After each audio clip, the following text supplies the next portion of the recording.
Mad Women is a project about 3 outstanding Latin American female artists who struggled with their mental health. These artists are Violeta Parra from Chile, Judith Marquez from Colombia, and Frida Kahlo from Mexico. Is it normal to fail, to make mistakes? To work. I work a lot. Not normal for a woman. Being creative is normal. Not normal for a woman. I am a woman in the arts, a woman making art. This text has been written considering the experiences of women from underrepresented and underserved communities, and the experiences of artists who either have mental health conditions or relatives with mental health challenges. I'm Aisha Paris-Smith. I'm a somatic sex coach and sexological body worker. Today we had a very specific focus with Connie's work, and that was to look at what it's like to be a woman who wants pleasure, who has a high sex drive, and also who may be experiencing sexual health and mental health challenges. So what we did is we went in and we started to look at, okay, what would my sexual life look like if I was completely liberated and able to be completely me?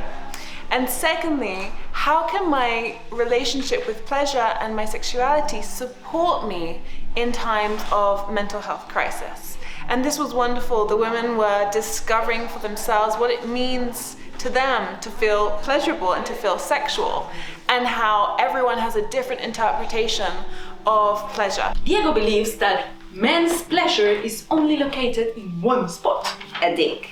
whereas women can feel pleasure in many corners of their body. 2 women having sex will achieve outstanding intimacy. So today we experience a workshop about women in arts and the role of women in art history. We've seen some examples of different artists through the centuries and their importance in identity and culture. So the first activity was cyanotype and then collage. The participants made self-portraits and in that way talked about their culture, their identity, and how they see themselves now and in the future. Maria Montoya, my so-called mother, says she loves me. But the me without anxiety or depression. What part of me does she love? The strong, independent woman. The one who eats the world. She doesn't love the one who struggles to fight the world inside her head. Today we've been focusing on the idea of gender oppression in a group full of women, which feels really cool. Katerina has introduced the voice, and throughout the course of this session I'm having like miniature revelations about its importance in this conversation. It was a great opportunity to discover all these layers with all the participants about our voices and how we use it. It's very clear for me when you've been one day without speaking to me. It's not normal. The sofa, normal. The keys, normal. The kettle, normal. The question, Normal. To be around others or to find your way out, nothing is normal. Is everything normal? We also explored the topic of motherhood from the point of view of de-romanticizing this process, which is really hard for many women. It was liberating for them to talk freely about the B-side of motherhood. I don't like my children, but I can't say it loud. If I do, people patronize my feelings.